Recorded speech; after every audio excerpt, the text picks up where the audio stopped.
Oh, agora. Ai, que bom que vocês estão se interessando pelo tema. Eu e a Aquila estava conversando tanto hoje sobre o tema democracia. A gente pensou em tanta coisa legal que acho que nem vai dar para 1h40 da gente conversar.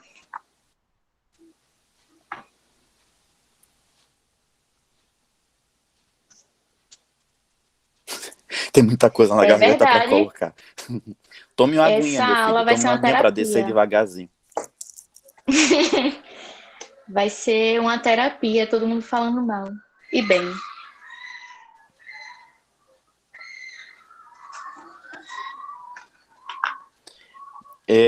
Eu e Débora, gente, pensamos essa aula de forma quase conversada. A gente quer fugir um pouco da aula tradicional e a gente vai tentar fazer em formato de conversa, tá? Então, é muito importante que vocês fiquem atentos, por favor. Se tiver difícil, tiver chato, tenta resistir um pouquinho, tá? Pensa que 1h40 acaba num instante, então tenta ficar leve, a gente vai tentar fazer leve, entendeu? E aí, qualquer dúvida, qualquer coisa, a gente fala, mas presta bem atenção no conteúdo que a gente está trazendo para vocês. Dedé, Oi. você manda as ordens, viu? Então, a gente pensou em começar com. Começando assim, fazendo um apanhado geral do tema, Estado e democracia, e aí depois a gente abre para conversa, porque o que a gente quer aqui é conversar. Depois a gente. Primeiro a gente começa com coisas básicas que vocês, se não souberem, têm que saber, e para também complementar o que vocês já sabem, mas no geral é isso. Então, a gente vai começar aqui com o nosso primeiro slide do Canva. Não foi eu que fiz, nem Aqua. A gente só escreveu. Mas é muito bonito. Faz de conta que foi a gente. Foi a gente que escolheu o estilo, então foi a gente. Dedé é ótima. A gente vai começar com a diferença entre Estado, nação e governo. Vocês estão conseguindo ler direitinho? Eu não sei como é que eu boto aqui, tipo, organizadinho. Tem como aumentar o Ajustar. L? Ficou bom assim? Agora tá. Vamos lá. Então, pode parecer que são coisas. Não sei, eu acho que para algumas pessoas, Estado, nação e governo. Tudo bem, Daniele. Quer que a gente espere um pouquinho para ver se ele destrava? Ou a gente continua? Eu vou continuar. Muitas pessoas confundem Estado, nação e governo como se fossem o mesmo conceito. A gente começa explicando que não é. O Estado é, como está escrito aí, Marcos Vinícius. Boa noite, Marcos Vinícius. A gente começou agora. Chegou na hora da aula. Então, o Estado é uma unidade organizacional de autoridade política e jurídica concedida pelos grupos locais localizados em um território. Então, o Estado é uma organização ampla. E é basicamente a nossa forma de organização burocrática. Poderiam existir outros tipos de organização, mas o que a gente escolheu, não sabemos quando nem como, cientistas políticos tentaram explicar para a gente, explicar não, né? Tentaram deduzir como é que foi que a gente chegou nesse modelo de Estado. Como é o nome dele? Que eu esqueci. Rousseau, Maquiavel. Qual é o nome do outro? Rousseau, Maquiavel. Hobbes, Sou tem péssima com nome. Locke. Hobbes e. Locke? Locke também. Locke também, mas também tem Montesquieu, outro. Montesquieu. Não, não é assim, são os contratualistas. Porque essas pessoas, eles ficaram pensando, tipo, de onde foi que a gente passou de um estado de completa desorganização, vamos dizer assim. Uns dizem que foi horrível, que que era uma selvageria, uma barbárie, e já outros, como Rousseau, dizem que era a melhor coisa do mundo, que o Estado chegou para desgraçar com tudo. Mas, enfim, Estado nada mais é do que uma unidade organizacional que existe, que possui autoridade política e jurídica. Basicamente, ele é o único autorizado a exercer poder através de violência. A gente tem a nação. A nação é o nosso sentimento, valor, crença. As nossas características populacionais é mais como se fosse um sentimento de pertencimento mesmo. Por exemplo, isso que aquele meme representa mais o Brasil do que samba e sei que lá. E esses símbolos que a gente usa para se caracterizar dentro e fora do Brasil é o nosso sentido, é o que nos faz enquanto nação. A nossa língua é, sem dúvidas, a nossa maior característica enquanto nação, já dizia Ariano Suassuna. A cultura está ligada demais à nação.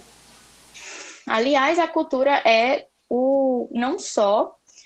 a cultura não só é a música, não só são as artes plásticas, não só são, enfim, tudo que é artístico, mas também no sentido antropológico e sociológico do termo, cultura é tudo. Gente, cultura é tudo. Cultura é educação, por exemplo. Educação é uma cultura. Tanto que tinha um outdoor bem burro. Eu acho que essa escola não tinha professor de sociologia, dizendo assim, educação com cultura. Como assim? Você só tem educação se você tem cultura. Não existe. Porque cultura é como se fosse um modo de você, um modus operandi.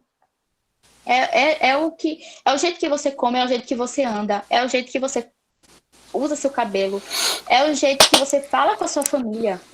Cultura é tudo. Então, amiga, sim. Posso contribuir? Pode, claro.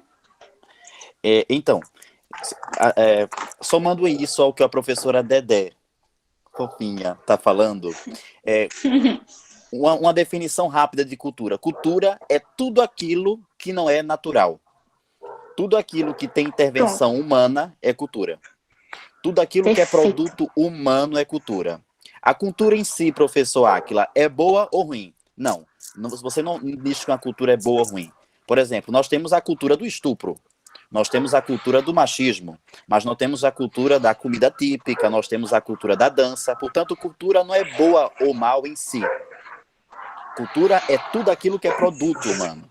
E aí, quando o Dedé, por exemplo, disse para vocês que tanto a antropologia como a sociologia, elas vão se ocupar em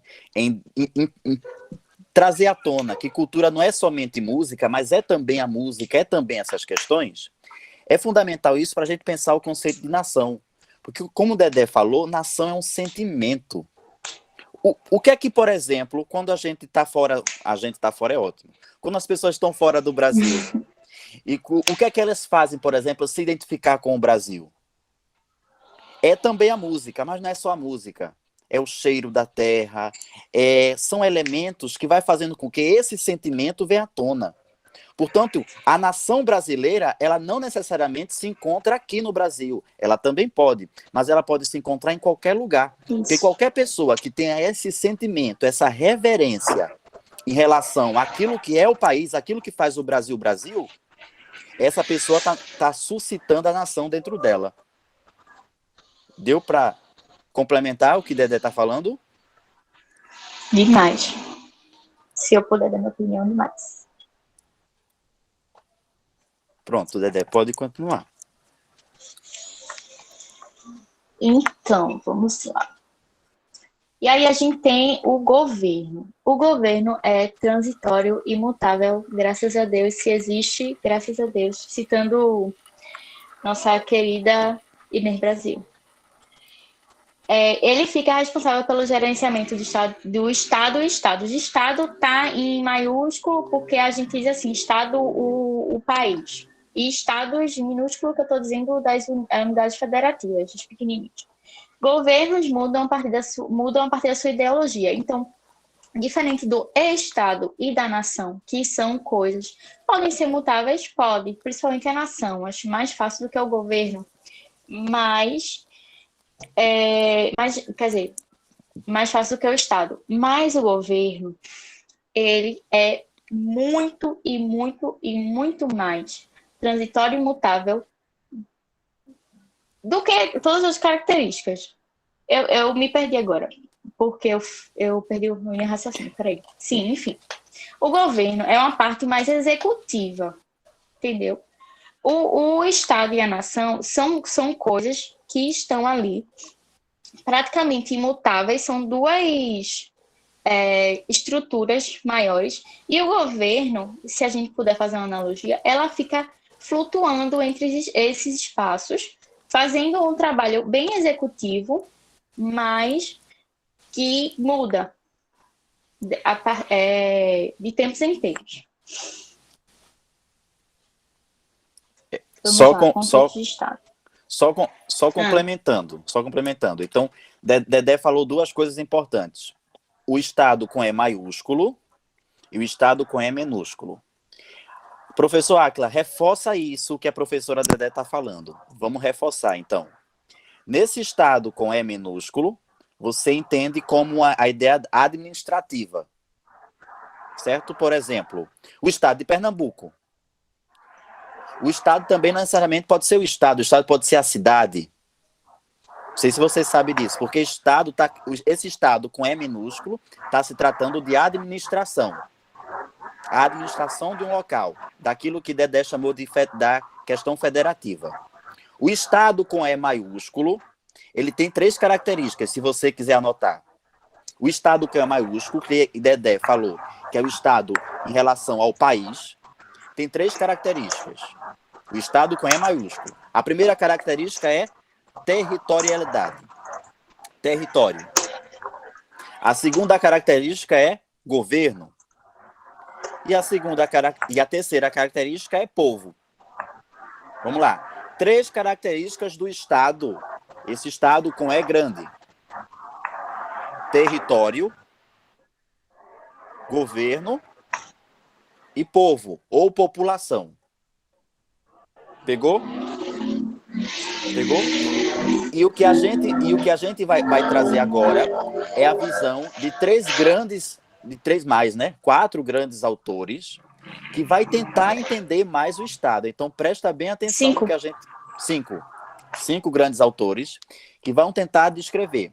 O Estado, mais ou menos, como a gente conhece, a palavra Estado com esse E maiúsculo, ele foi mais ou menos formado a partir do século XII na Europa. Lembra que muita coisa do que a gente tem hoje no Brasil, não só no Brasil, mas no mundo ocidental, é de influência europeia.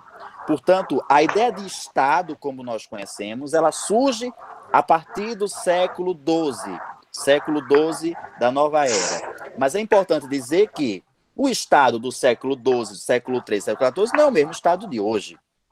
Mas esses caras, tanto Maquiavel, que Dedé vai falar mais, que ela gosta, por sinal, ela gosta muito de Maquiavel, tanto quanto Karl Marx, quanto Durkheim, ou Emile Durkheim, quanto Weber, esses caras vão tentar analisar as características desse Estado que surge a partir do século XII, tá? Lembrando que é fundamental para vocês aprofundarem aquilo que também Dedé falou brilhantemente, que é os contratualistas. Os contratualistas, vamos lembrar, Thomas Hobbes, John Locke e Jean-Jacques Rousseau. Esses caras são fundamentais para a gente entender o Estado também, tá? Falei muito, desculpa, Dedé, vamos lá. Que fala assim, espera aí, sim.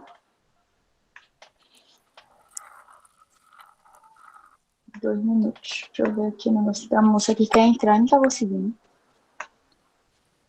Eita. Aê! Conseguiu. Pronto. Laísa, você está conosco? Eu acho que tá. Deve estar carregando. Então, vamos lá. Maquiavel. ele foi um dos primeiros teóricos sobre o Estado. Quando ele escreveu o Príncipe, um livro maravilhoso, inclusive quem tiver interesse, recomendo ler a edição que foi comentada por Bonaparte. Como é o nome daquele mocinho mesmo? Não sei que lá, Bonaparte. Napoleão Bonaparte. Aquele cara lá Napoleão da França. Bonaparte? Napoleão Bonaparte. Napoleão. Minha gente, olha, as notas de Napoleão Bonaparte são incríveis e hilárias também no livro dele. Se vocês forem ler O Príncipe, leiam essa edição comentada por Bonaparte, é muito legal. Enfim, dependendo do que vocês acham por legal. Mas Nicolau Maquiavel, ele escreveu esse livro, O Príncipe, mas ele não estava interessado em democracia. O que Maquiavel queria mesmo falar era sobre a monarquia. Ele escreveu esse livro para um príncipe, tentando arrumar um emprego dentro dessa monarquia.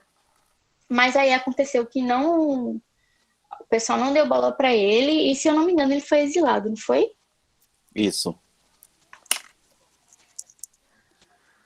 Exatamente. Pois pronto. Aí terminou que, para Maquiavel, parece um pouquinho com o que Durkheim vai falar, e Weber também, porque eles são bem... como eu posso dizer? Eu não sei se eu posso chamar ele de... Como é aquela palavra? Praxis. Enfim, é uma corrente da sociologia que ele trabalha com, não tanto como ideal, mas com coisas que funcionam, que são praxis. E aí, ele vai dizer que o Estado é uma super instituição que se condensam várias instituições, tipo o governo. Peraí, que meu irmão quer entrar aqui. Enfim, governo, nação e justiça. Criancinha. Eu adoro o Samuel, home minha gente, é uma criança belíssima, belíssima. Ele é muito apegado a Dedé. Vê, eu digo a ele que eu sou professora, ele não acredita. Acho que por isso que ele quer boicotar minha aula. Enfim, e o Estado é uma superinstituição onde se concentram pequenas instituições. Isso lembra muito outros teóricos da organização, que se vocês tiverem a oportunidade de ler depois, vão entender melhor. O governo, nação e justiça. Então, assim, como eu falei no começo, a estrutura, o Estado, é uma superestrutura ampla, cheia de teias, e dentro dessa estrutura possui tudo que a gente conhece. Por exemplo, governo, nação e justiça, mas também democracia, mas também educação. E vocês estão dando para entender? É basicamente isso.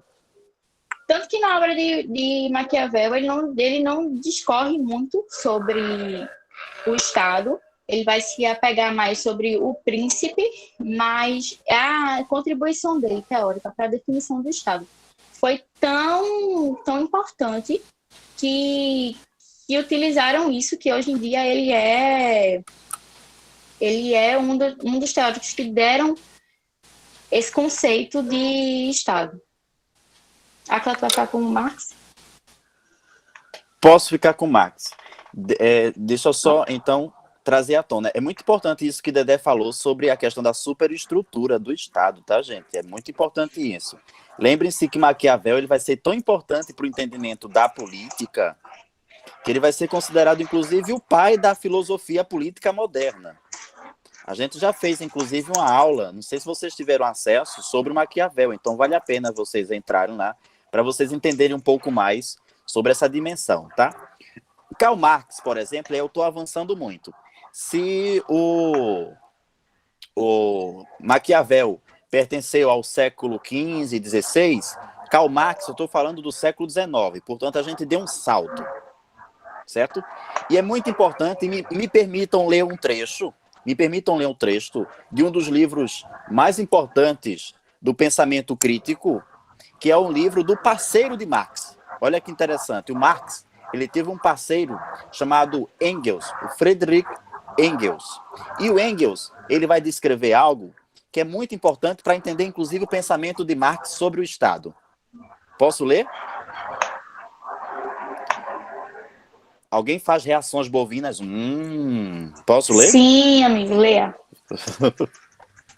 Então, vamos lá.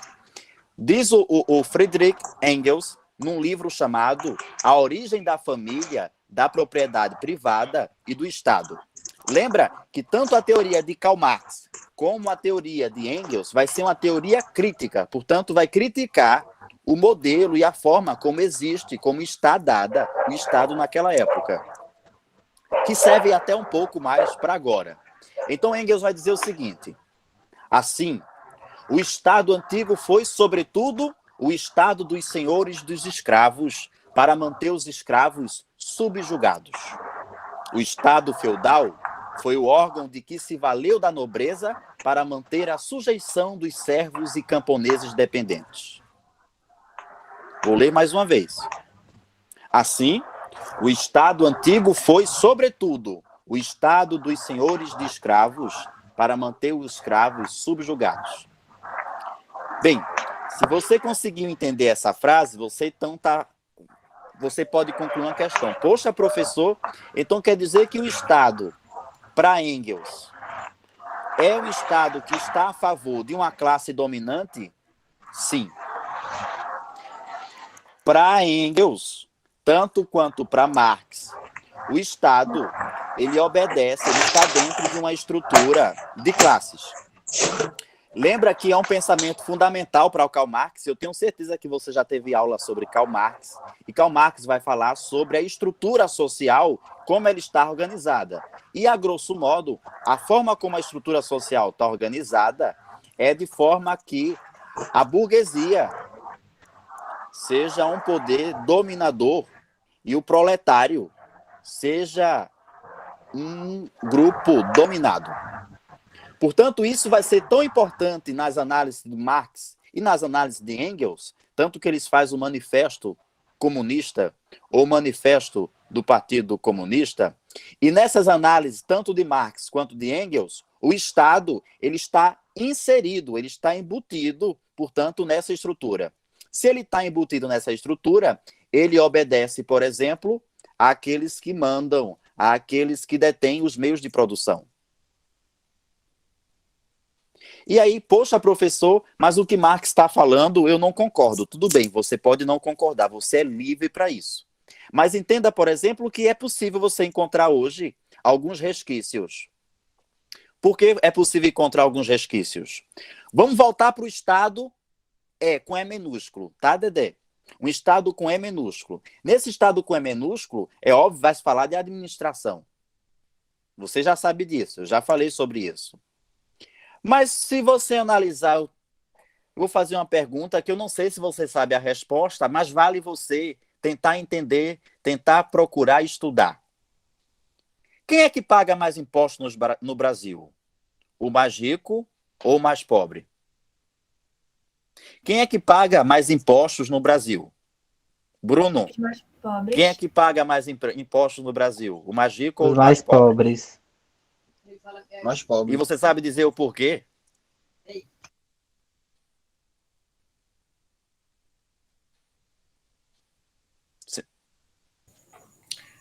Porque a gente que presta Porque tem mais serviço, pobre do que rico? É uma boa ideia. Karina, por favor, desculpa. No caso, porque a gente... Pessoal, Pode falar. porque a gente também presta serviço para eles, né? Além disso, trabalha para os mais ricos, além da questão dos impostos também. Que a gente já é Tem pobre, também, um pouco, né? tem também isso. Mas é uma análise um pouco mais profunda. Genailson quer falar sobre essa pergunta? No Brasil, quem paga mais impostos? Ô, professor, isso tem a ver com a questão do emparelhamento do Estado, de quem manda, porque o senhor acabou de falar que para Karl Marx, a burguesia era quem estava no poder e o proletariado seria inferior a esse poder, seriam controlados por esse poder. E, de certo modo, o Estado não está emparelhado com esse poder dominante e não vai de encontro a ele, sobrecarregando assim possível o você. proletariado, os trabalhadores, no caso. Uhum. É possível você interpretar, Genailson, a ideia de emparelhamento como a ideia de junção. Se você interpreta, por exemplo, que a burguesia, de alguma forma, ela controla o Estado, então sim, existe aí uma junção, um emparelhamento. Há teóricos mais à esquerda que são posteriores a Marx, que vão descrever mais sobre a ideia do aparelhamento ideológico do Estado. Porque o Estado ele obedece a um grupo específico. E a gente vai poder entender isso mais na frente. Mas sim, existe sim uma ligação. Mas tentando fazer com que a gente possa refletir, e se você quiser discordar de mim, fique à vontade para discordar, os pobres no Brasil costumam pagar mais do que os mais ricos, não quantitativamente, mas é porque muitos dos impostos no Brasil estão sobre o uso daquilo que a gente consome. O celular que tu compra, o feijão que tu compra, a tinta, o anel que tu compra, a tinta do dedo, o esmalte, tudo isso contém imposto. Portanto, o imposto no Brasil sobre os bens de consumo são muito grandes. E, às vezes, existem outros tipos de impostos, obviamente, mas existe uma discussão muito grande de que esses impostos, por exemplo, que as grandes empresas precisam pagar, muitas vezes são perdoadas. Mas aí vem outro detalhe. Se eu, que sou pobre, ganho um salário mínimo, preciso comprar um feijão, esse valor que sai para esse feijão, ele é significativo para mim, que só tenho um salário mínimo.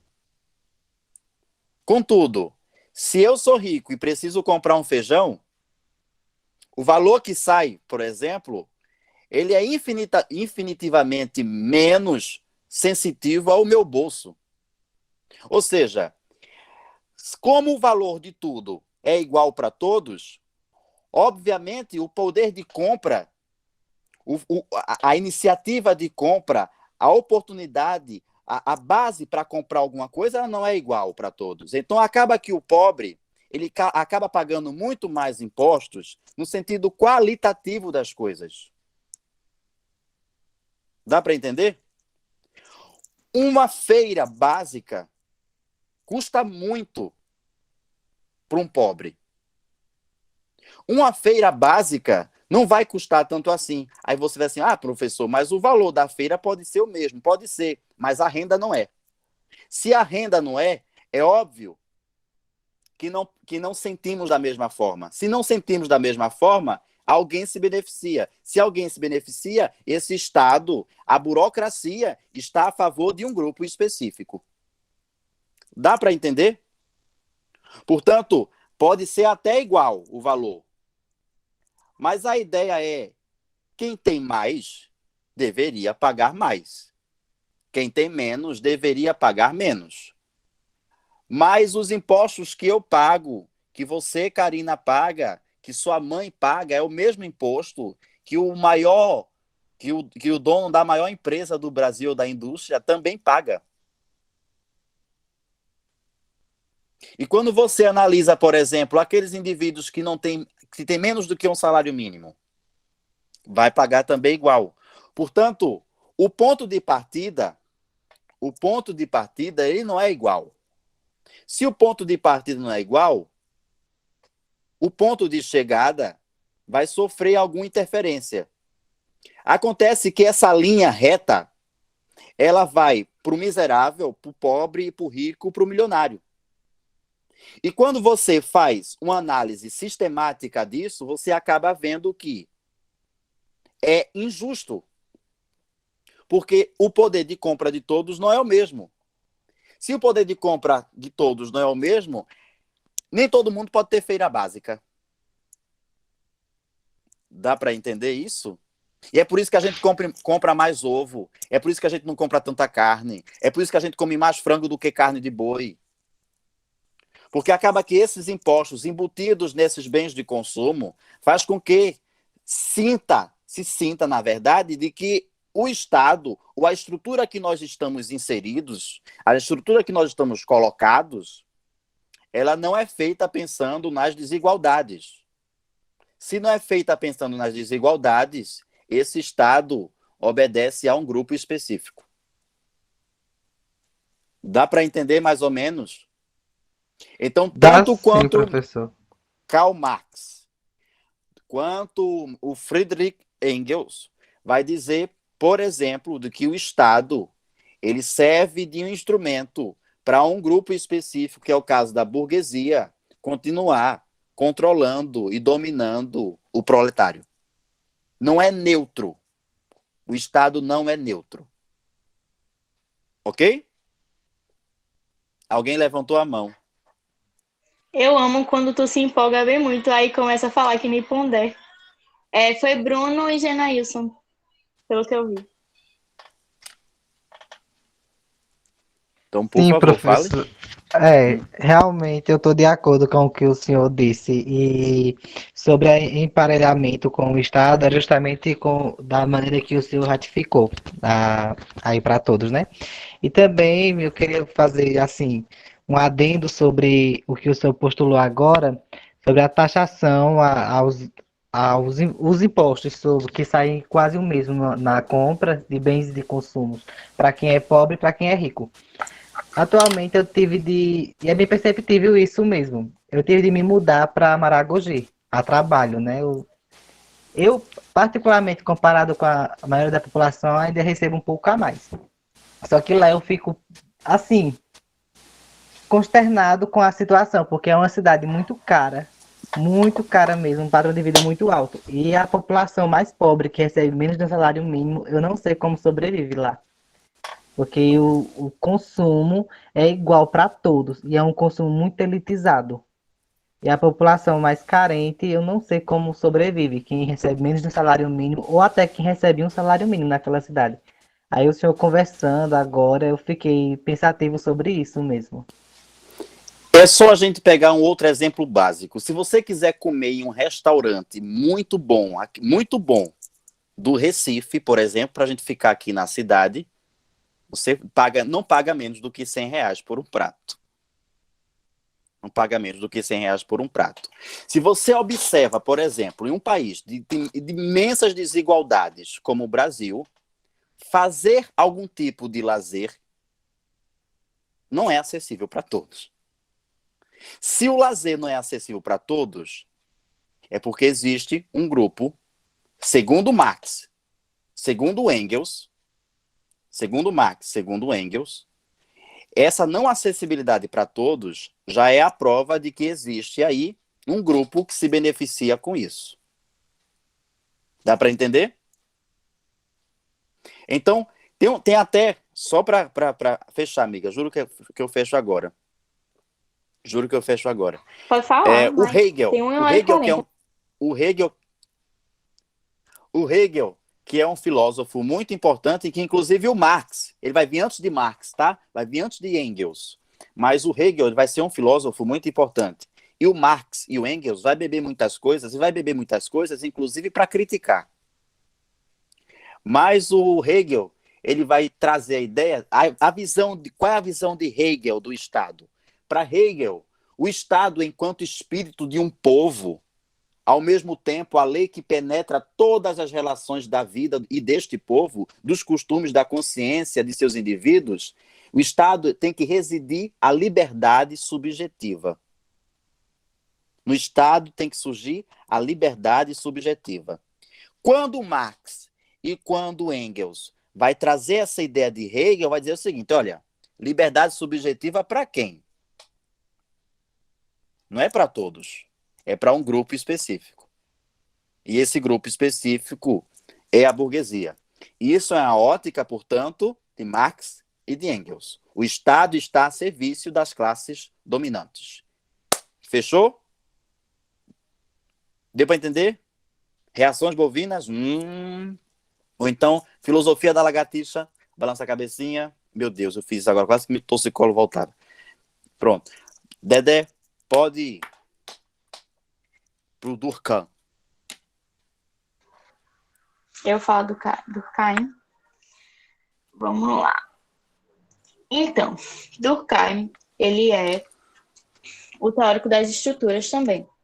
Para ele, na verdade, ele foi a pessoa que instaurou a sociologia. Ele fez a sociologia virar ciência.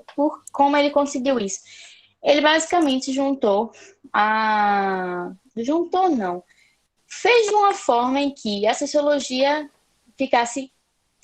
fosse uma ciência tão exata quanto as ciências naturais, por exemplo, a física, a química e tal. Então, ele sempre se concentrava em mostrar que a gente estava envolto também num sistema coercitivo, de coerção e de...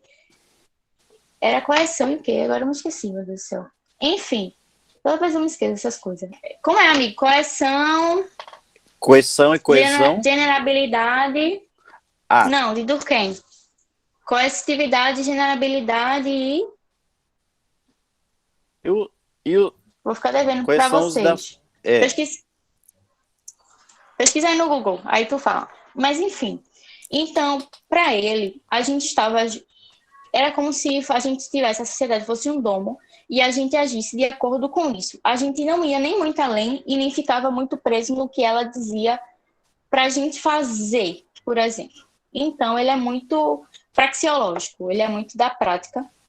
E aí ele vem dizer que o Estado nada mais é que uma organização com interesses coletivos representado por um grupo de funcionários, como se fosse realmente uma organização burocrática de uma empresa, justiça criminal, enfim, que elabora representações que envolvem a coletividade, embora não seja obra da coletividade, ou seja, a coletividade não faz a estrutura já está lá, tanto que ele fala generabilidade. Isso, muito obrigada, Analice. Exterioridade significa o quê? Que ela é exterior aos indivíduos. Se a gente morrer aqui tudo amanhã, a sociedade está pouco se lixando, ela vai continuar. Morreu a gente, nasceu mais 35. E o princípio da generabilidade é que é amiga, com todo mundo. Amiga, deixa eu fazer uma pergunta para a Karina. Karina, se tu morrer hoje, qual é o impacto que a tua morte vai causar na Igreja Católica Apostólica Romana? Professor, tá tão impactada que não quer nem dizer. Olha, eu tenho certeza como você adivinhou que eu sou católica, né? Mas eu acredito que sim, pouquíssimo. Pouquíssimo, vai fazer para Deus, porque você acredita, mas para a igreja, minha filha, não vai fazer diferença nenhuma. Principalmente pronto, vou dizer qual... Pronto, agora vamos voltar. Para não ficar em Karina, para não pensar que eu tô querendo a morte dela. Dedé, se você morrer hoje, qual é a falta que você vai fazer no governo do estado de Pernambuco? Meu Deus. Eu vou fazer um favor. É menos um. Mas de resto, falta nenhuma. O que eu quero trazer à tona é que o Dedé falando os fatos sociais é ser exterior ao indivíduo, ou seja, você vivendo ou não vivendo, as coisas continuam a ser do mesmo jeito que são.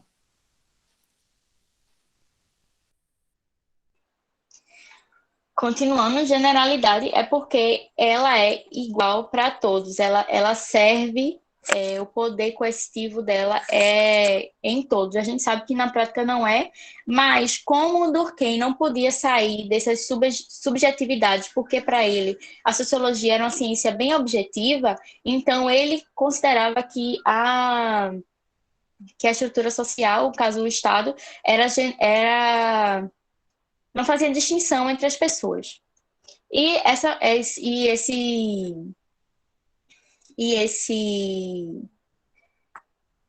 Essa coerção é porque, como a gente já disse, o Estado é o único poder que pode usar a violência. Ele tem essa legitimidade.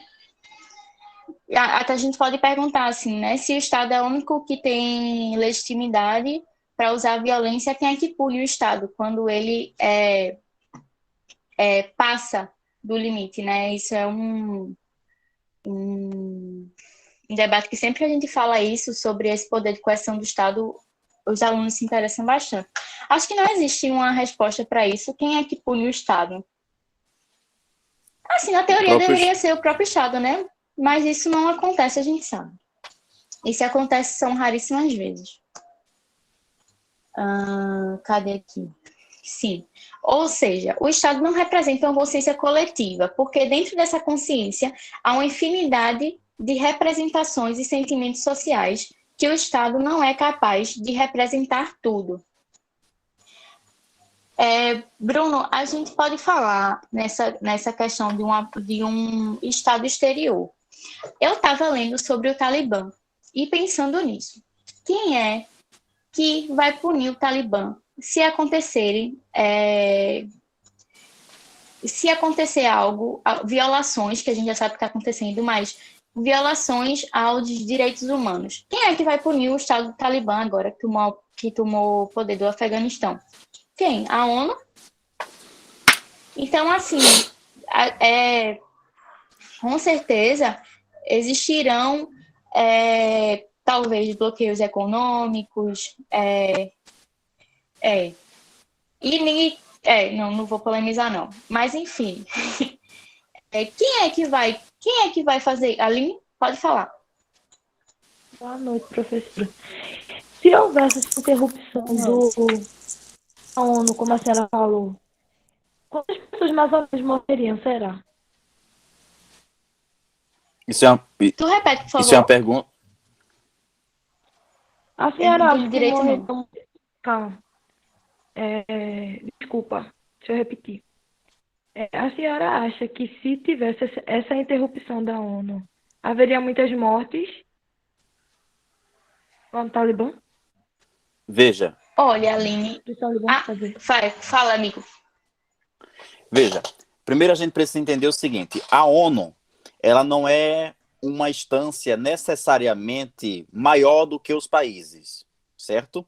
A ONU é uma instituição, é um órgão criado a partir da Segunda Guerra Mundial, onde ela vai aconselhar os países. A ONU, por exemplo, ela não tem poder de interferir diretamente em um país específico, certo? Ela depende de um conselho. Ela pode fazer algo se os países que compõem a ONU decidirem fazer isso. Quem tem um poder de maior voz na ONU é os Estados Unidos. E alguém é capaz de dizer o porquê? Estamos falando da maior potência mundial. Inclusive, a sede da ONU é nos Estados Unidos, certo? Então, a ONU não necessariamente ela pode interferir em um país, a não ser que exista esse consenso entre aqueles que formam a ONU para aquilo. Agora, a gente pode ter uma experiência o seguinte: quando a gente vai estudar sobre o Talibã, eu estou notando que vocês querem que a gente entre nesse assunto, não sei por quê. Quando a gente vai estudar o Talibã, é preciso a gente entender o seguinte: não é um assunto que você vai conseguir em uma hora dizer o seguinte: entendi, porque são questões muito complexas. Nós do Ocidente temos pouco acesso, ou temos pouco contato, ou temos pouco estudo sobre as questões do Oriente. Mas o que é o Talibã, Áquila? O Talibã é um grupo fundamentalista, certo? Um grupo fundamentalista, portanto, ele é radical nos fundamentos, e a palavra Talibã vem de magistra, né? Que significa o estudo radical do Alcorão.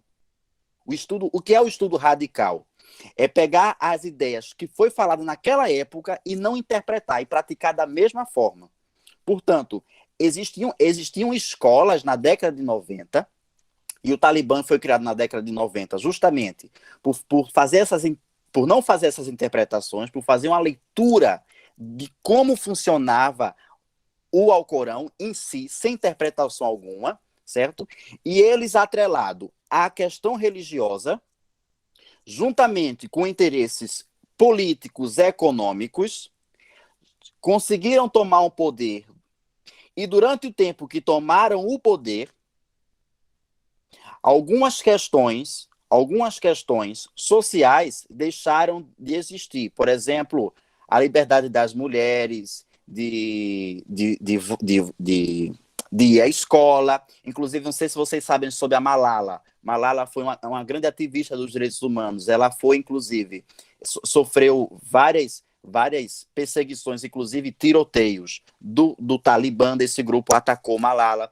Portanto, existe uma questão religiosa, fundamentalista, não quer dizer que quem interpreta, quem é do Alcorão é do Talibã, não. É uma visão fundamentalista, do mesmo jeito que há católicos fundamentalistas, há evangélicos fundamentalistas, há islâmicos fundamentalistas, e o Talibã é um grupo fundamentalista islâmico que, por exemplo, abriga, que tem uma ideia, que tem uma ideologia de dominação daquele ambiente, que abrigou, inclusive, Saddam Hussein, que foi, não sei se você sabe quem é Saddam Hussein, e, inclusive, teve acordos com a Al-Qaeda, que é justamente um outro grupo fundamentalista do Osama Bin Laden, que atacou as Torres Gêmeas.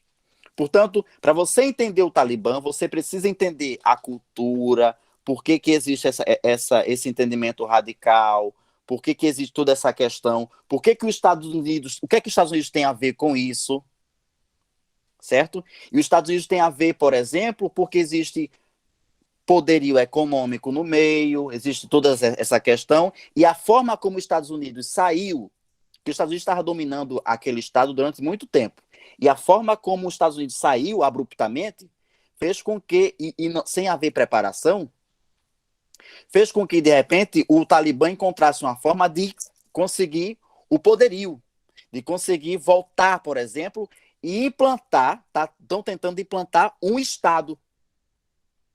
Olha, o Estado com E maiúsculo. Que tem a ver com território, governo e população. Eles querem mudar, inclusive, a questão da população. Eles influenciam, inclusive, como deve ser, como deve se comportar, como todas essas coisas.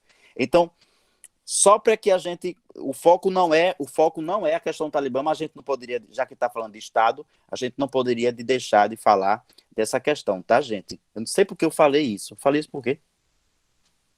Porque eu acho que vocês perguntaram. Aí tá falando. Tu falou porque a gente tava falando sobre quem pune o Estado. Isso, exatamente essa questão. É muito curioso quem pune o Estado. Em tese, é o que Dedé falou, não tem uma resposta necessária, porque se o Estado é o único que tem o poder coercitivo, inclusive a gente já vai entrar no Max Weber por conta disso, o Max Weber, por exemplo, tratou um assunto sobre... Tem um livro, né, que foi um discurso político do Max Weber. Era para entrar agora, amiga? Fale. Eu quero aproveitar o que o Breno falou, Bruno. Posso falar o que... Posso comentar o que o Bruno falou? Uhum. Então, Bruno, eu estava lendo um artigo ontem justamente sobre isso, sobre cultura. A gente sabe que em alguns países existe a mutilação genital feminina, certo? E aí sempre existiu esse debate, é muito longo dentro das ciências humanas de a cultura deles ou a gente pode intervir? Até que ponto a gente respeita a cultura e até que ponto a gente precisa intervir nessa cultura? E hoje em dia já se tem um entendimento maior. Eu acho que as pessoas estão tomando a consciência de que se esbarra nos direitos humanos, tem que intervir. A cultura só vai até onde os direitos humanos permitem. Mutilação genital feminina é uma violência sexual gravíssima e está ferindo o direito humano das meninas. Ou seja, se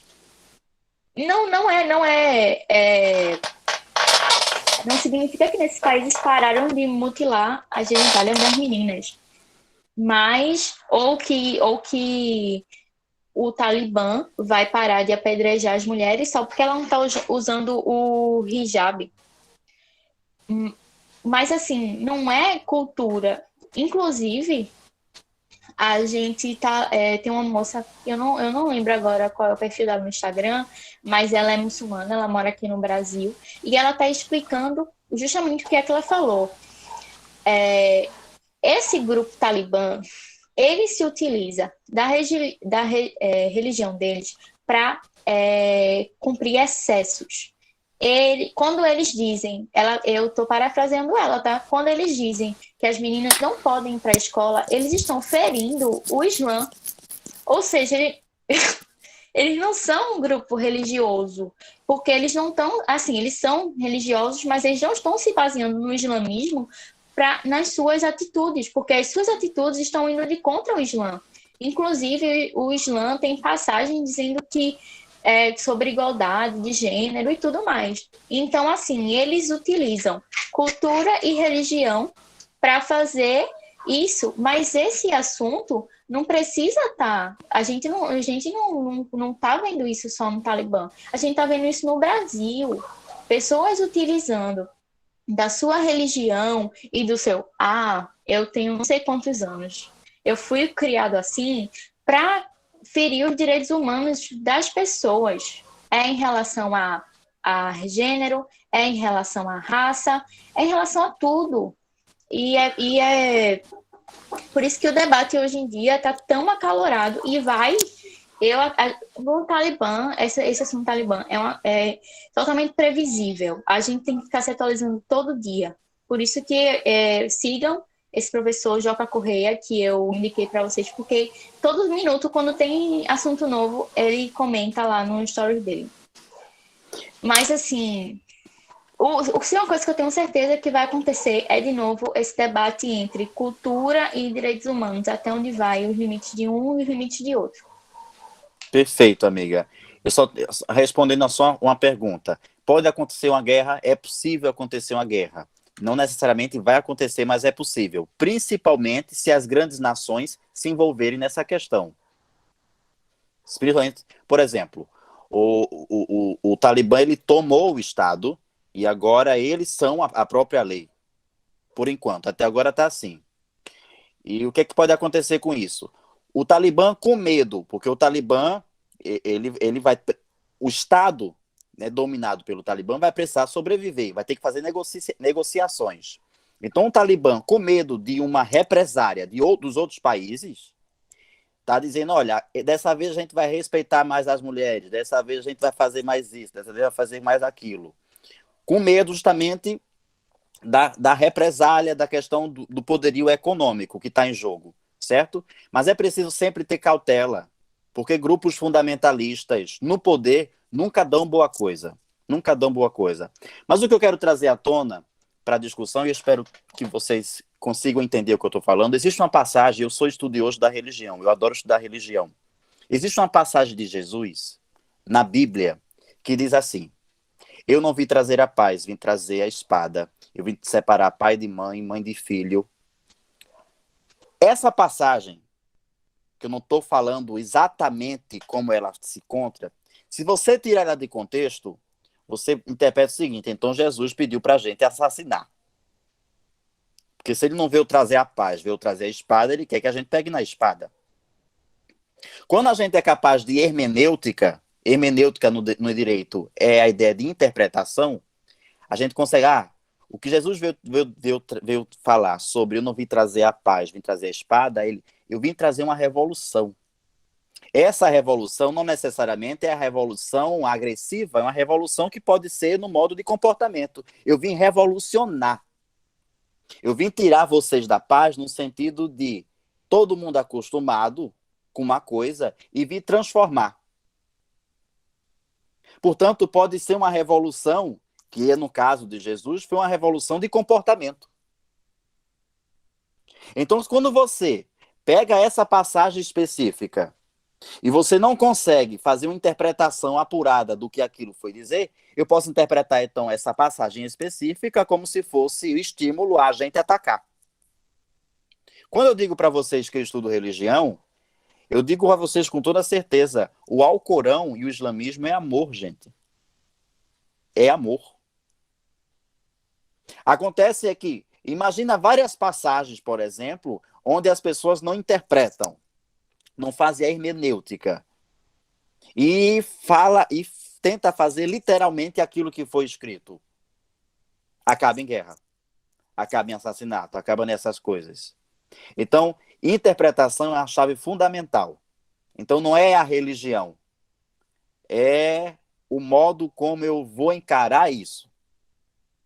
É essa capacidade crítica, é essa capacidade de interpretação. E uma outra coisa interessante, teu doguinho é lindo, Dedé. Amora. Amor é tudo. E aí, uma outra coisa... Mas o Alcorão tem diferença, assim, para a Bíblia ou só muda o nome, tipo, para a gente e para eles? Tem. O Alcorão, por exemplo, ele tem muita coisa do Antigo Testamento. Ele não leva em consideração o Novo Testamento. O Novo Testamento, a Bíblia não é dividida em Antigo Testamento e Novo Testamento. O Novo é a partir das passagens de Jesus. As interpretações dos apóstolos, todas essas coisas. O Alcorão, ele não tem essa parte. Porque para o Alcorão, Jesus não é filho de Deus. Então, o Alcorão, ele é muito mais completo em relação à ideia do Antigo Testamento. Certo? Ô, professor, E, de novo, não é tutela para se atacar. É apenas para ver que existe uma diversidade de possibilidades religiosas, tá? Diga, alguém falou. o Alcorão, ele seria uma religião do islamismo? O Alcorão é semelhante à Bíblia cristã. Ele é o livro sagrado. O Alcorão e a Torá. A Torá é judaica e o Alcorão é islâmico. Então, existem duas religiões nesse local? Existem diversas religiões no Oriente. As maiores é o judaísmo e o islamismo. Certo? São religiões diferentes. Mas a gente pode fazer uma aula depois sobre isso, para aprofundar mais. Eu só estou trazendo, para a gente não desviar tanto do foco, só estou trazendo à tona só para que a gente tenha um pouco de ideia e situar as questões, tá? Mas tem eu relação. falei do Talibã porque tem a ver com o Estado. O Talibã tomou o Estado. Tenta tomar o Estado. Por motivos econômicos, políticos e também religiosos. Ok? Deu para pegar? Deu para entender? Sim, Sim. com certeza. Professor, eu posso fazer pelo menos mais uma pergunta sobre o senhor? É que eu fiquei muito curiosa. Posso? Pode. Já que o senhor falou que o Novo Testamento é baseado nas palavras de Jesus Cristo, o Velho Testamento era baseado em quê? O Velho Testamento é baseado nos profetas anteriores a Cristo. Moisés, Abraão. Esses profetas. Verdade. Ok? Então, todos os conteúdos do Antigo Testamento está presente tanto no judaísmo quanto no islamismo. Ok? Para o judaísmo, por exemplo, Jesus é um profeta qualquer. Para o judaísmo, Jesus não é o filho de Deus. É um profeta como Moisés foi profeta. Para eles, Alá. Entendeu? Mas aí, não vamos entrar agora não. Juro, não vamos entrar agora não, para a gente não desviar o foco da aula. Eu amo essas questões. Vamos só ter um entendimento, por exemplo, que tem a ver a questão do Talibã com o Estado, como a gente está tratando aqui. O Estado no sentido maiúsculo, no sentido de territorialidade, governo e população. Ok? É fundamental essas questões. Max Weber. Amiga, tu quer falar alguma coisa? A gente pode ir para Max Weber.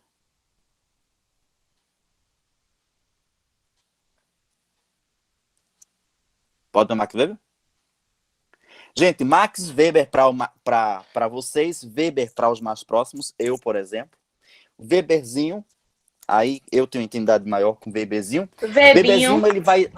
Webinho para os mais próximos. Weber, ele vai ser talvez o teórico que a gente trouxe agora mais contemporâneo, porque ele pega o final do século XIX e o começo do século XX. Weber, ele traz contribuições extremamente importantes sobre aquilo que é a política, sobre aquilo que de que forma está organizada a sociedade, e Weber faz observações interessantes sobre a questão do Estado.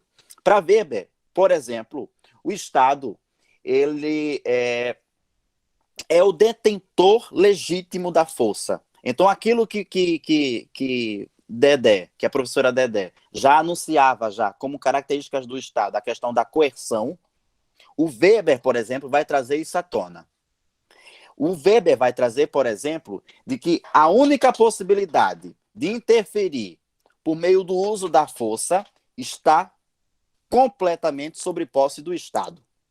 Não cabe a nenhum indivíduo, utilizar-se da força para manter o controle, para manter uma certa ordem, para não fazer aquilo que é um estado de anomia, né? A ideia de anomia, a com prefixo negação, nomia, normas, leis. Portanto, a anomia é quando não se tem leis, não se tem todos contra todos, aquele estado de barbárie. Para não temer isso, o Estado, para Weber, ele deve utilizar a ideia da força, a ideia da dominação legítima, para que mantenha-se a ordem. Pegou até agora? Portanto, para Weber, o Estado tem o monopólio da violência. Só quem pode se utilizar da violência é o Estado. Pegou? Ô, professor, Reações bovinas? Diga. e tipo, se o Estado extrapolar essa violência, vai ficar por isso mesmo?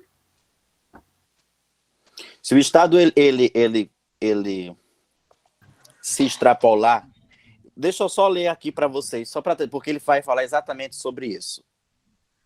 Eu posso dar um exemplo antes de tu ler? Ou tu vai ler agora? Por favor. Um exemplo bem prático. Vocês lembram de quando a gente teve manifestações, eu acho que foi no começo de junho, ou foi julho, eu não lembro agora, que a Polícia Militar de Pernambuco atirou bala de borracha, spray de pimenta, inclusive cegou 2 pessoas. Isso. Pronto. Ali o Estado se excedeu, né? Foi instaurado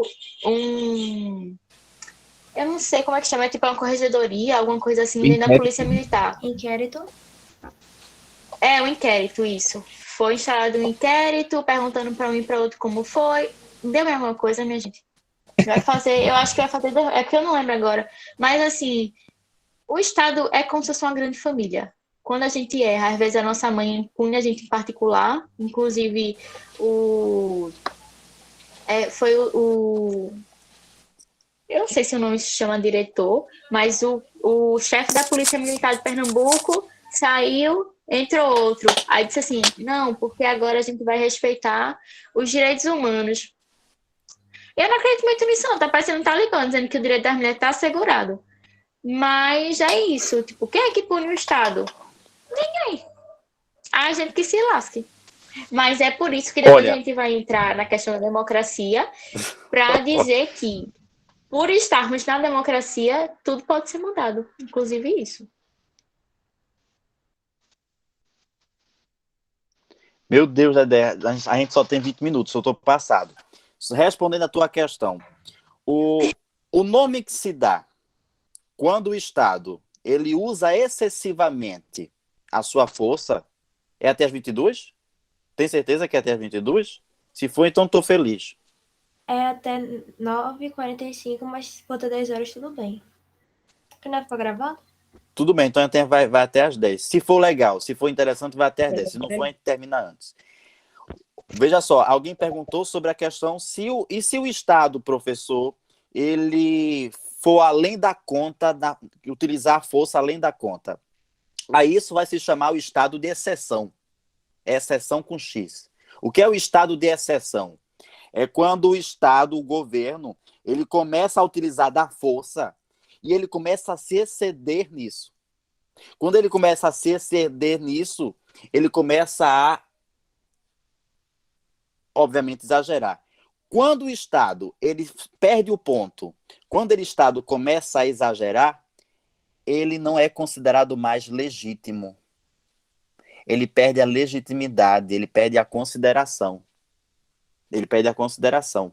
Mas tem muitos críticos a essa questão do Estado. Por exemplo, nós temos o Norbert Elias. Norbert Elias vai dizer o seguinte: olha, as primeiras forças armadas e policiais eram compostas de grupos de agentes que dominavam técnicas de uso da violência para evitar o restante das sociedades fizesse agressões e se generalizasse. O que é que esse Norbert Elias, o que é que esse sociólogo, que é contemporâneo a Weber, o que é que ele quis dizer com isso, professor, que o senhor acabou de ler? É que para Norbert Elias, por exemplo, o Estado ele não deveria usar a força apenas por fazer, e não deveria usar da força de qualquer modo, de qualquer maneira. A técnica de utilizar força teria que ser de uma forma para que as pessoas não pudessem replicar isso no dia a dia. Dá para entender? Então, se Norbert Elias estivesse olhando hoje, ele ia dizer o seguinte: olha, a polícia, como está organizada hoje, a polícia deve utilizar de técnicas de força para que a população não copie essas técnicas e não acabe reproduzindo umas com as outras. Se a polícia usa de força que eu sou capaz de usar também, ela perde certa credibilidade. Então, essa é uma crítica, por exemplo, que o Norbert Elias vai fazer sobre a questão desse uso da força. Mas entenda, por exemplo, que a concepção de Weber, a legitimidade da dominação pertence ao Estado. Ok? E uma outra... Quer falar, amiga?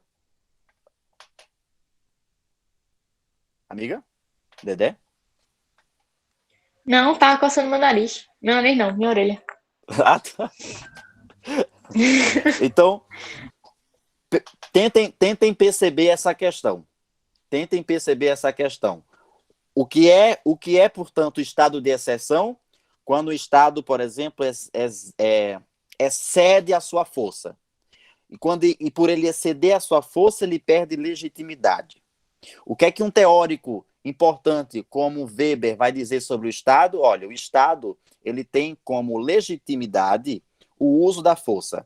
É legítimo que ele use a força para controlar, para manter certa ordem, para fazer com que nós tenhamos uma certa noção de que as coisas têm que funcionar com base em regras, porque se não houver essas regras, a coisa pode desandar. É claro que a palavra que Weber não usa não é desandar. Desandar quem usa é a gente. Mas deu para entender a ideia, não é? E uma outra coisa importante, tá? O Estado weberiano é um Estado extremamente burocrático. O que é um Estado burocrático? É um Estado que tem vários departamentos, cada um faz uma coisa, nada necessariamente não existe uma hierarquia reta, existe uma variedade de órgãos, de situações, para que esse poder possa ser destrinchado e a gente encontre cada vez mais certa racionalização nisso. É de alguma forma, Bruno, um complementa o outro. Mas vamos dar um exemplo prático desse Estado completamente burocrático em Weber. Para você, por exemplo, tirar uma identidade, a burocracia que existe. Primeiro que se você quiser tirar uma identidade agora, você tem que ir na polícia para dizer por que você não tem identidade. Se perdeu ou se foi roubado, se foi com alguma coisa. Você tem que marcar. Você tem que pagar. Você tem que ter a documentação necessária para aquilo. Certidão de nascimento, isso, aquilo, outro. Você tem que colocar seus dedinhos. E você tem que consultar quando é que você pode pegar a sua identidade. Eu estou dando esse exemplo, mas se vocês, com certeza vocês vão entrar na federal, vocês vão ver a imensa burocracia para fazer parte da federal. A quantidade de documentos, de idas e vindas, de comprovação, e tem que ter autenticado em cartório, e quase que aquela perdia, quase que ela se lascava por causa disso, que eu esqueci, foi documento para fazer. Minha mãe foi 3 vezes na federal, minha mãe falou assim, eu não aguento mais vir aqui. Tudo isso, essa racionalização, essa capacidade de observar cada detalhe para ver, bem, isso faz parte do Estado. A burocracia faz parte do Estado. Ok? Pegou? E para ver, Tem tanta vontade de passar por essa burocracia, viu? É angustiante, mas é Mas é boa, porque tudo você assim, viu? fica, Se você meu Deus, se e se eu livrar perder dessa, isso, eu tô lascado. a gente pensa Gente, nisso mas é também, muita professora coisa Dedé. mesmo. Principalmente para o Mas a ProUni. burocracia, se você notar, está presente em todo lugar. E outra coisa, a gente usa hoje em dia a burocracia no sentido muito de complicação, de travamento e de demora, mas quando o Weber criou o Estado burocrático, a ideia de Estado burocrático, na verdade, ele estava se referindo à eficiência, por incrível que pareça. Quando o Weber falou da burocracia, ele estava falando sobre eficiência, organização e, enfim, eficiência e organização. Ele não estava falando de um Estado travado, não. Sou eu, é a interpretação minha, a interpretação minha interpretar é ótima. A interpretação minha, a ideia de que burocracia trava, tá? O Weber ele pensou nessa burocracia, nessa racionalização do Estado, como objetivo de eficiência, do poder ele não ser tão hierárquico, dele passar por vários filtros, por vários órgãos, ele pensou nessa situação, tá? Só um complemento importante, para Weber, o Estado ele detém o monopólio da força, né? Mas quando, por exemplo, criminosos, na época de Weber já existia isso, gente. Quando criminosos passam, por exemplo, a utilizar da força, o monopólio do Estado ele se esvai um pouco, certo? Quando ele se esvai um pouco, o Estado perde o monopólio da força e, consequentemente, quando o Estado perde o monopólio da força, ele perde a capacidade de assegurar a segurança pública. Assegurar, no sentido de manter a segurança pública, tá? Pode ir com Montesquieu, amiga. Vamos para Montesquieu.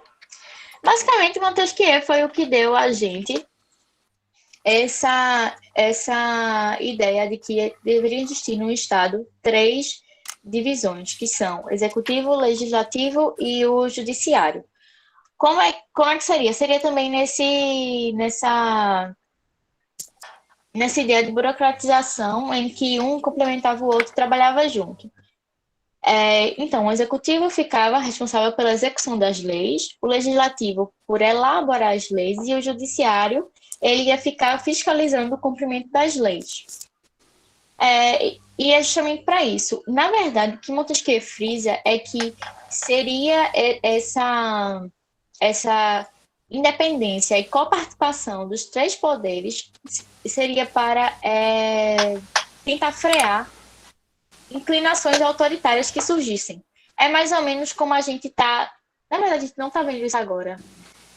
Mas o que deveria ter acontecido? A gente tem no Brasil agora um movimento muito grande, autoritário, inclusive, quer você goste ou não, influenciado e incitado pelo presidente da República. E o que está acontecendo é que os outros 2 poderes que deveriam estar barrando essas tendências autoritárias, eles não estão fazendo o papel que eles deveriam. Não sei porquê, também não existem vários outros motivos, cada um poderia listar um, mas eles não estão cumprindo esse papel, entendeu? De limitar essas tendências. Mas num tipo de governo tripartite, que chama, ideal, isso deveria ter sido feito. Justamente, né? O que eu penso é que eles reclamam, mas se eles pudessem estar fazendo, eles estariam fazendo igual, sabe? Assim, que coisa horrorosa o que ele está fazendo, mas ninguém barra. Então fica meio assim, tipo, é horroroso, mas talvez eu ganhe alguma coisa com isso. Enfim. Essa é uma das explicações que eu consigo achar para essa impunidade. Vamos passar logo para o tipo de Estado? Vamos, deixa eu só frisar então que para Montesquieu a ideia de 3 poderes é a ideia de limitação desse poder. Para que não ocorresse o risco de um soberano ou de alguém detesse todo o poder e pudesse abusar desse poder e pudesse infligir e pudesse ser um tirano no poder, esses três poderes equilibrariam o poder desse indivíduo, certo? Então, o poder executivo seria aquele que executa algo, põe em prática. O poder legislativo, aquele que legisla, que cria as leis, que discute. E o poder judiciário, que fiscaliza o poder executivo e o poder legislativo. Esses três poderes, eles precisam se dialogar, mas eles precisam ser independentes. Porque se um depender do outro, acontece a possibilidade de fazer com que um influencie de alguma forma. Quando os três poderes, por mais que se dialogue, porque estamos em um Estado democrático, e a gente vai entender isso mais adiante, mas quando nós temos a ideia de que esses três poderes também são independentes, e essa ideia foi pensada por Montesquieu, que é muito interessante, faz com que a gente entenda, por exemplo, que essa independência sugere aí uma ideia de um fiscaliza o outro, um analisa o outro, um pondera e faz assim, olha, vai com calma. Então, esses três poderes, para limitar a tirania, é fundamental. Ok? Portanto, é como se esses três poderes dissessem o seguinte, olha, não é a casa da mãe Joana. Alto lá. Ok? Complementou? Podemos ir para os tipos de Estado, Dedé. É com você. Vamos lá. Tipos de Estado. Estado moderno. Como foi que surgiu? No período medieval, o poder se encontrava nas mãos dos senhores feudais e da igreja. E eles continham grande parte da terra, junto com a igreja. E esse domínio territorial também se transformava em domínio social. Basicamente, as pessoas que trabalhavam no feudo eram governadas por esses senhores feudais e pela igreja. Ao longo desse período, ocorreram as revoltas dos camponeses e o desenvolvimento e crescimento da cidade e comércio. Então, isso enfraqueceu o domínio dos senhores feudais e aí esses feudos foram se desintegrando. A partir dessa desintegração, surgiu o Estado moderno. Características do Estado moderno são as forças armadas, que concentram o monopólio do uso da força, a estrutura jurídica, o corpo burocrático, que elas exercem a função de administrar o patrimônio público, as vias, a saúde, o sistema educacional, cobrança de impostos, que é um símbolo de poder que assegura o funcionamento dos três campos, o jurídico, o burocrático e as forças armadas. Eu continuo no Estado absolutista ou tu quer falar alguma coisa? Pra gente correr. Ou não quer correr? Vai falando, amiga. Vai falando que aí a gente depois retoma. Pronto. Vai falando as principais caras. O Estado absolutista é aquele representado por uma pessoa só, um senhor, um rei, como é que outro chama? Tem um soberano. Eu gosto mais disso. O Estado sou eu. Foi o rei Sol que falou isso, não foi Luís XIV que falou o Estado sou eu? Isso. Mas em si, pronto, é o Estado com concentração do poder total do soberano. Ele controla as atividades econômicas, fixa preços e tarifas e também é responsável por praticar justiça e cuidar da formação militar. Basicamente, ele era responsável por tudo, era concentrado na mão dessa pessoa e era ele quem dizia, não tinha nenhuma outra divisão. Era o que ele queria, alguém podia chegar lá e aconselhar, né? Ele tinha muitos conselheiros, pessoas sábias, mas no final era o que ele queria. O Estado liberal. O Estado liberal, ou o Estado liberal de direito, é um modelo de governo baseado no liberalismo. Gente, se vocês tiverem alguma dúvida, vocês botam a mãozinha. Desenvolvido durante o Iluminismo nos séculos 12 e 18. Eita, não, 12? 12 e 13, na verdade. Não. Isso aqui é um 10. É porque estava agora em romano, gente. Faz tempo que eu saí da escola. Isso são 12 e isso é 13. 12 e 13. O liberalismo se opôs ao governo controlador e centralizador do Estado absolutista, que tinha como principais características o acúmulo de riqueza, controle da economia e uma relação de autoritarismo entre o governo e o povo. O Estado liberal, também chamado de Estado liberal de direito, é voltado para a valorização da autonomia e proteção dos direitos dos indivíduos, garantindo a liberdade de se fazer o que desejarem, desde que isso não viole o direito dos outros. Também aqui gostam de chamar de Estado mínimo, né? Eu escuto muita gente chamando o Estado liberal como Estado mínimo. Que seria assim, o Estado se retiraria o máximo que ele conseguisse e deixasse que as pessoas resolvessem as coisas meio que sozinhas. Em parte isso seria bom, em parte não. Eu não sei até onde os trabalhadores seriam beneficiados sem leis trabalhistas.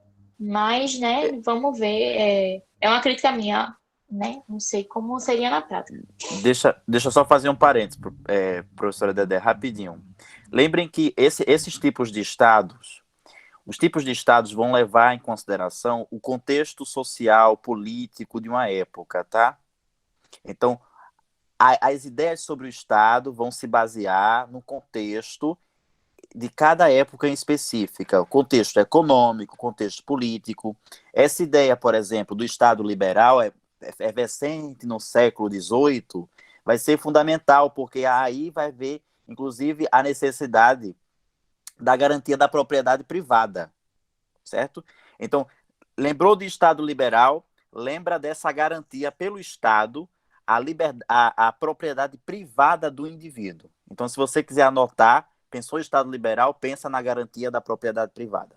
Ok? Só uma dica. Desculpa, Dedé. Se tu pedir desculpa ou permissão para falar de novo, eu vou dar um bala em tu. Eu vou contar teus podres aqui na aula. Pelo amor de Deus.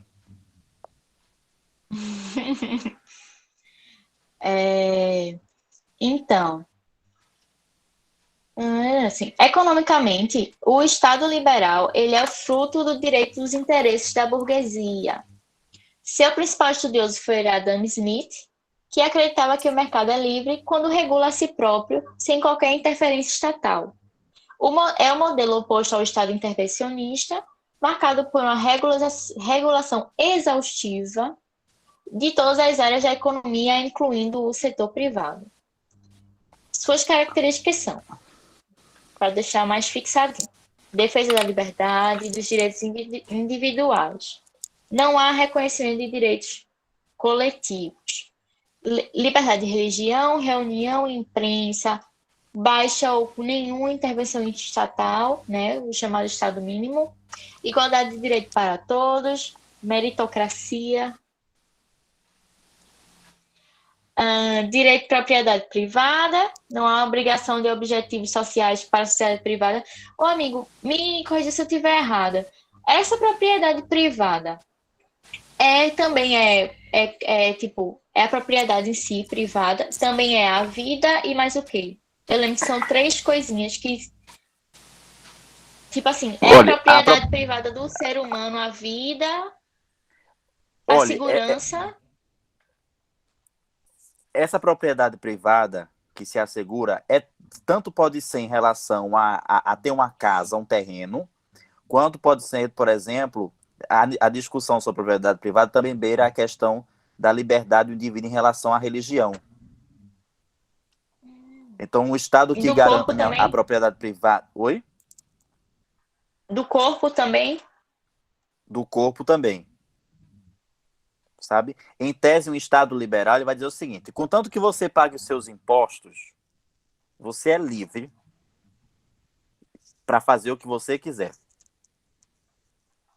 Certo? Então, essa propriedade privada, ela não só se restringe a uma questão de ter um terreno, de ter uma casa, algo do tipo. Ela se restringe, ela se aplica a tudo aquilo que é meu, que sou eu, que é você. E aí, ter a religião que eu quiser, ter a sexualidade que eu quiser, ter isso, aquilo, outro, tá? Então, eu só diria uma questão importante aí para vocês. Se vocês pensarem direitinho, se vocês analisarem criticamente, vocês vão ver que a maioria dos debates que nós temos sobre presidência da República, tá? Eles beiram essa discussão. ano que vem vocês vão ver isso de maneira muito clara. Candidatos que defendem um Estado mínimo, candidatos que defendem um Estado mais intervencionista. Então, esses tipos de Estado, gente, é fundamental não só para a Enem, mas a discussão do ano que vem na eleição, tenham certeza disso, vai beirar essa ideia daquilo que é a ideia do Estado liberal. E aí o que a gente está fazendo aqui é só um pontapé para que vocês possam pesquisar depois com vocês mesmos. Entendeu? Estado moderno, Estado absolutista, liberal, neoliberal, nazifascista, socialista, tudo isso é um pontapé inicial para vocês pesquisarem. Tá? Então não fiquem apenas restritos aqui à aula, não. Pode falar, Dédia. E até porque isso que a gente está falando é um resumo bem... Assim, a gente sabe que a prática não é tão certinha assim, né? A gente, por exemplo, perguntou, Barack Obama é liberal? Eu não conseguiria responder, eu diria que geralmente sim. Mas talvez não, às vezes não. Sabe? É muito difícil você enquadrar a realidade e as pessoas numa caixinha. Entende? Quando a gente fala assim liberal, moderno, absolutista, vai chegar agora no nazifascista e no socialista, a gente está dando modelos, é o que Weber chama de tipos ideais, é uma parte pequena da realidade que a gente tira para analisar e repassar, porque a gente não ia conseguir, a gente não consegue, é humanamente impossível aprender o Estado liberal num conceito. Então, assim, aprender o conceito é importante, mas quanto mais a gente estuda, mais a gente fica na dúvida. A verdade é essa. Vamos passar pro... Dedé é fantástica, Dedé é fantástica. Mas isso é fundamental, porque a questão da dúvida é, quando a gente estuda, a gente começa a perceber que a verdade não é tão clara assim, ou seja, não é preto ou branco, não é isso ou aquilo, não é sim ou não. As respostas são muito mais complexas. Isso é bom, não é ruim. É porque a gente começa a entender que a realidade ela tem problemas muito complexos. Problemas complexos exigem respostas complexas. Portanto, não esperem que nessa aula, sim, é ou não. Eu diria para você que Barack Obama é liberal. No sentido de que... Por que é liberal? Porque os Estados Unidos é o país mais liberal que nós temos.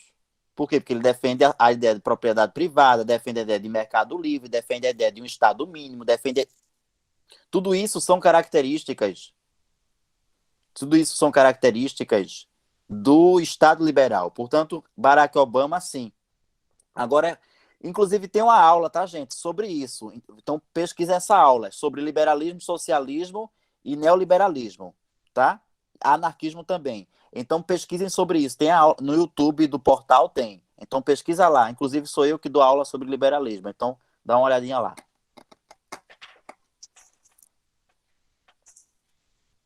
Dedé pode ir.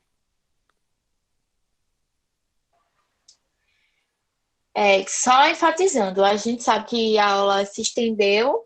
Como a gente vai deixar gravado, a gente vai continuar. Se vocês tiverem o interesse de voltar e assistir o restinho, se vocês tiverem também o interesse de continuar aqui, né, vai deixar nosso coração quentinho. Mas a gente sabe, vocês estão cansados, tiveram muita aula hoje, além de todas as outras obrigações que você tem. Então, sintam-se à vontade se quiserem sair, não se preocupem, não vão perder conteúdo, porque a gente vai deixar gravado. E outro, eu tenho certeza que Átila e também pode mandar mensagem, tá certo? A gente está disponível para vocês. Eu, principalmente, porque Átila é mais atarefado, ele é muito professor de muitas escolas. Vamos lá. Estado nazifascista. Gente, quando eu fui escrever o roteiro da aula, eu estava colocando tudo no passado. Tipo, era e fazia, e aí eu pensei, disse, não, Débora, não era, não fazia, faz, tá no presente, tá agora, né? Pois é, Beatriz, tá vendo? Esse menino, ele deve ter uns 1000 alunos. Mas, voltando ao Estado nazifascista, é triste perceber, talvez a gente poderia colocar o Brasil como um Estado moderno. A gente pode enquadrar o Brasil como Estado moderno, Estado liberal e também com características de Estado nazifascista. Por isso que eu estou dizendo a vocês que não é fixo, a realidade ela não se encaixa nesses padrões. A gente fala para ser mais fácil de entender, mas não se aplica à realidade.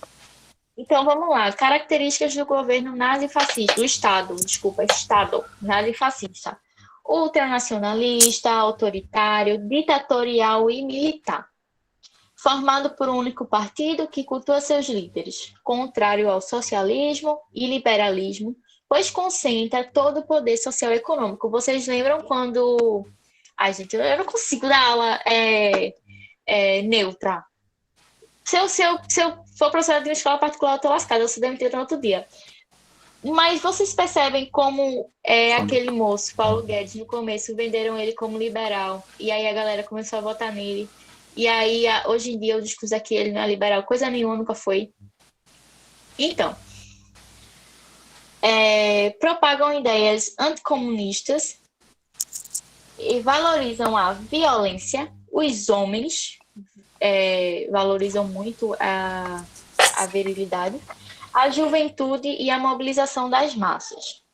Agora, o Estado Socialista é um governo majoritariamente formado por proletariado, ou seja, os proletariados têm um espaço maior dentro do governo. Ele controla toda a economia do país e visa repartir igualmente entre a população. Como seria isso? Todo mundo trabalha, todo mundo paga imposto. A mesma saúde que eu vou ter, Karina vai ter e Akila vai ter. A mesma, assim, em tese, tá, gente? Não estou falando na prática. A mesma educação que eu vou ter, Karina vai ter, Akila vai ter. Eu acho que eu e a Akila tá falando muito Karina, porque Karina é a que tá aparecendo aqui, pelo menos para mim no meu celular. É a que tá aparecendo primeiro.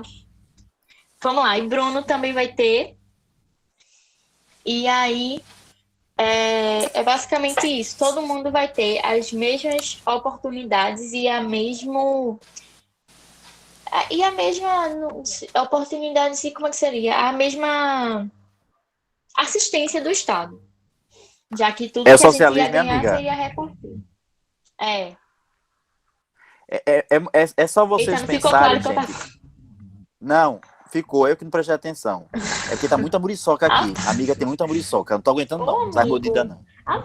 Capaz, tu pega uma zica, Menina, uma chikungunya. não tem ela fica toda raquete, eu fico entrada. revoltado. Tem um ódio de muriçoca. Eu vou te dar um Desculpa essa sprayzinho que eu tô revolta, meu aqui, Deus, é tá batata. gravando. Então, olha. Ai, amiga, eu quero. Quando vocês pensarem no socialismo, pensa um pouco, por exemplo, sociedades indígenas. Sociedades indígenas, por exemplo, não têm propriedade privada. Sociedade indígena, por exemplo, não tem divisão de classes. Não tem hierarquização. Então, se você quiser pensar um pouco, se você quiser pensar, tá, gente? Pensar um pouco, aquilo que o Engels depois vai chamar de comunismo, vai chamar antes de comunismo primitivo, por exemplo, é justamente baseado nessas sociedades indígenas, que é a ideia de que, olha, não há divisão de classes, não existe ali uma propriedade privada, logo não existe desigualdade social.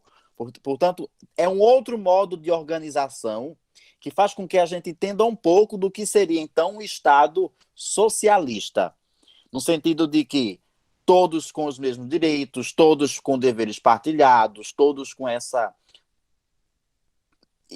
E mais do que isso, o grande exemplo do Estado socialista é a ideia da não hierarquização e da não divisão de classes sociais. Não existiria classes sociais, porque todo mundo todo mundo planta e colhe, e essa troca ela é coletiva, certo? Deu para entender? Ou ficou confuso?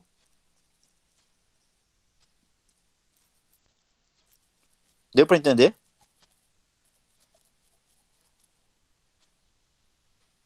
Sim, professor, deu sim. Ah, Sim. tá. Então, perfeito. Tá bom, então. Exatamente, Bruno. Amiga, temos 9 minutos. Vai contigo. Porque senão Eu tô tão triste que democracia a gente ia falar tanto, né? E agora só tem 9 minutos, é muito triste. Mas, enfim, significa que a aula rendeu mais do que o esperado, né? Vamos lá.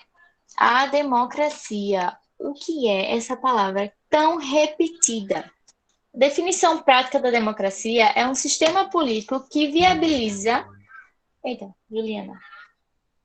Que viabiliza a participação dos cidadãos no processo de tomada de decisão política, diretamente ou por meio da eleição de representantes políticos. Ou seja, é um sistema político que viabiliza, tá certo? Ela faz com que isso seja possível. Existem vários tipos de democracia. Amigo, você está me seduzindo, não estou conseguindo me concentrar. Estou com saudade de você. Enfim, vamos continuar. Existem vários tipos de democracia. A primeira de todas, a democracia direta. Todos que fossem considerados cidadãos, geralmente eram os que tinham mais poder aquisitivo, dono de terra. Depois, quando chegou ali na Grécia, também era mais ou menos... ampliou mais um pouquinho esse conceito de cidadão, mas ainda era muito restrito. Não era todo mundo que entrava lá e participava da democracia, não. O corpo de cidadãos atuava, então, como um poder legislativo e o poder executivo. Deviam submeter-se às decisões tomadas nas assembleias legislativas. Devido ao número restrito de cidadão, a prática direta da participação era viável, e os jovens de famílias que podiam participar da tomada de decisão eram educados para a participação cidadã. Aí você diz assim, Débora, na democracia direta, uma das maiores características é que os cidadãos participavam, não eram representados por ninguém. Certo? Será que não eram? Será mesmo? Tipo, se não era toda a população que estava ali presente era na Acrópole? Era o nome do local. A Aquila sabe mais desse nome que eu. O local onde aconteciam os eventos políticos da Grécia era a Ágora, que eram as grandes praças. A Acrópole, isso, as ágoras gregas, era onde aconteciam as decisões políticas, públicas, aquilo que é público, portanto, aquilo que é do povo. Certo? Uhum. Certo. E aí, era uma democracia direta, onde só pessoas consideradas cidadãos podiam participar. Democracia representativa indireta é a nossa. Ela tem como base a noção de soberania popular, tanto que democracia significa poder, o poder emanando do povo, né? O poder vem do povo, que se efetiva pelo exercício do voto. Além do voto, existem a separação de poderes, o respeito às leis e a livre manifestação do pensamento e cidadania. A gente pensou tanto, né, para falar sobre isso, mas vai ter que correr para terminar a aula. Então, vamos para a democracia participativa ou semidireta. É situada entre a democracia direta e a democracia indireta, representativa. Ela é composta pela eleição de representantes para atuarem no poder legislativo e executivo e pela possibilidade de participação direta da tomada da população nas tomadas de decisão governamental e estatal. Ou seja, você elege seu governador, seu prefeito, seu presidente, mas ao mesmo tempo você tem a oportunidade de ser agente também de decisão política.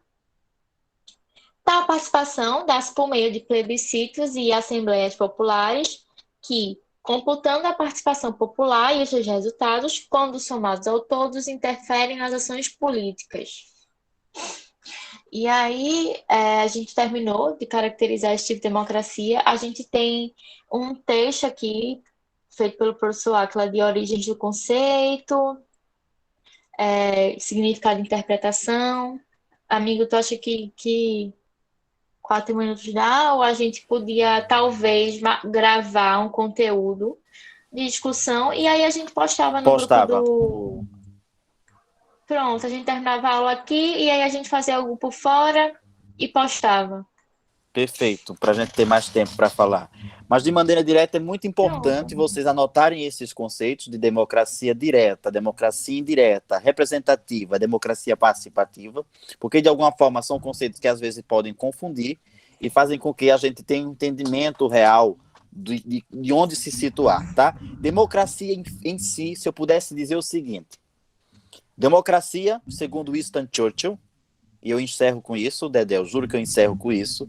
Winston Churchill, que é o ex-primeiro-ministro britânico, ele vai ter uma frase muito importante que vai dizer o seguinte: democracia é o pior sistema, com exceção de todos os outros. Democracia é o pior sistema, com exceção de todos os outros. Democracia é um sistema que pode ser criticado, sim, mas é o melhor que nós já produzimos. Se eu podemos falar hoje em nome da democracia, se nós podemos criticar a democracia, se nós podemos ser contra a democracia, tudo isso ela me permite. O que não acontece, por exemplo, com ditadura. Na ditadura você não pode pedir a volta da democracia. Portanto, observa que a maior liberdade do indivíduo em estados democráticos. A maior possibilidade de ser quem sou, de me manifestar, de ter liberdade de expressão em estados que são democráticos. E por que o estado é democrático? Lembra das 3 características: território, população e governo. O nosso estado, ele é garantido, ele tem constituições, ele tem leis que garantem essa possibilidade de você ser livre, de você se expressar, de você ter os seus direitos civis e cidadãos. Portanto, democracia não é falta de ordem. Democracia é ausência de opressão. Ordem ela tem, mas o que ela tem também é ausência de opressão. Então, a gente vai gravar um vídeo sobre democracia. Eu e Débora, a gente se compromete em fazer um conteúdo para vocês, porque falta só 1 minuto e a gente quer agradecer muito. Espero que vocês tenham aprendido alguma coisa. Eu desejo um carinho enorme para vocês. Quando vocês quiserem, procurem a gente. Beatriz, quando eu estiver na escola, fala comigo, Beatriz. Quando estiver na escola, fala comigo. Um beijo para vocês. Procurem a gente gente ama vocês. Olha o coraçãozinho.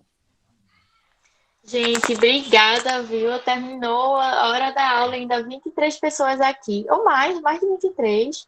Obrigada demais pelo carinho de vocês, pela participação, vocês são incríveis. Não existiria a aula sem vocês. A gente se vê. Beijo, durmam bem, descansem. A aula foi Tchauzinho. ótima. Muito obrigado. Boa semana para vocês. Obrigada. Para você também.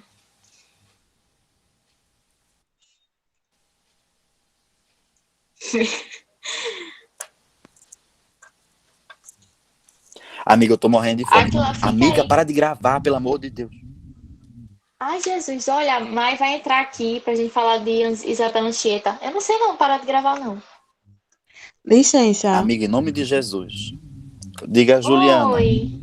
eu cheguei um pouquinho atrasada. Pode, por favor, rapidinho falar para mim o significado de democracia direta, representativa e participativa, rapidinho. Claro. Só um momentinho. É só para eu anotar mesmo aqui que eu cheguei um pouquinho atrasada.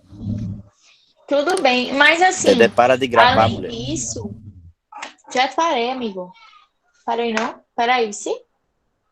Deixa eu parar de gravar. Aqui, interromper a gravação. Ah, tem que clicar de novo. 2 vezes. Pra que